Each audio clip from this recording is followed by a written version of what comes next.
द्रौपदी की दासी का वेश धारण किया। अब वो दुर्योधन वहां से निकला था आनंद मगन होकर कि भीष्म प्रतिज्ञा हो गई, तो जितने भी पहरेदार थे सबको ये था कि शायद ये दुर्योधन की पत्नी जा रही हो प्रणाम करने के लिए, इसलिए किसी ने नहीं पूछा। भगवान पीछे दासी बनकर चल रहे और आगे द्रौपदी जी।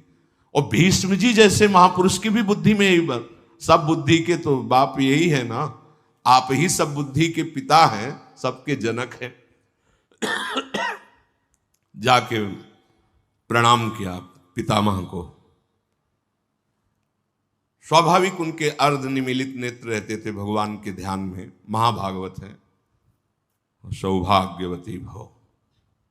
तब द्रौपदी ने हटाया ऐसे, भगवान वहां पास नहीं आए थे, दरवाजे तक गए। जैसा दासी का कार्य होता है, वो जब आंख खोल के देखा, करे ये द्रौपदी, ऐसे आने का कोई प्रश्न ही नहीं उठता बिना सूचना दिए।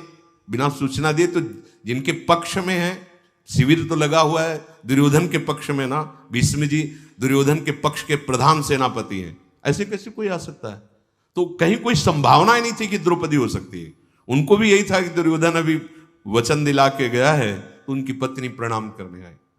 द्रौपदी जी ने कहा, अभी अभी वायु की तरह खबर फैल गई कि आप कल 5 पांडवों का वध करेंगे, तो आपकी भीष्म की वाणी वो सत्य होगी या अभी संध्या का समय है, आप बोल रहे हैं सौभाग्यवती भव, ये सत्य होगी?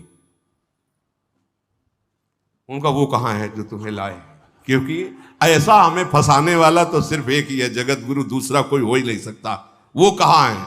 उतरे अपने आसन से, माला को विराजमान किया जो संध्या के समय, और बढ़ करके देखा तो सिकुड़े से दासी बने हुए खड़े थे। तो अंदर से तो बहुत ही ऐसी परिस्थिति में फंसा दिया, और ऐसे वस्त्र पकड़ा द्रौपदी की, दासी की वेशभूषा में जो चुनरी ऐसे किया तो द्रौपदी की पादुकाएं गिरी, क्योंकि पादुका उतार कर भीष्म जी को प्रणाम करने। तो भगवान ने जो दासी का जो वेश रखते हैं वो वैसे ही आचरण करते हैं, दासी के जैसे पादुका स्वामिनी की लेकर ऐसे द्रौपदी जब गिरी तो भीष्म जी के आंसू आ गए।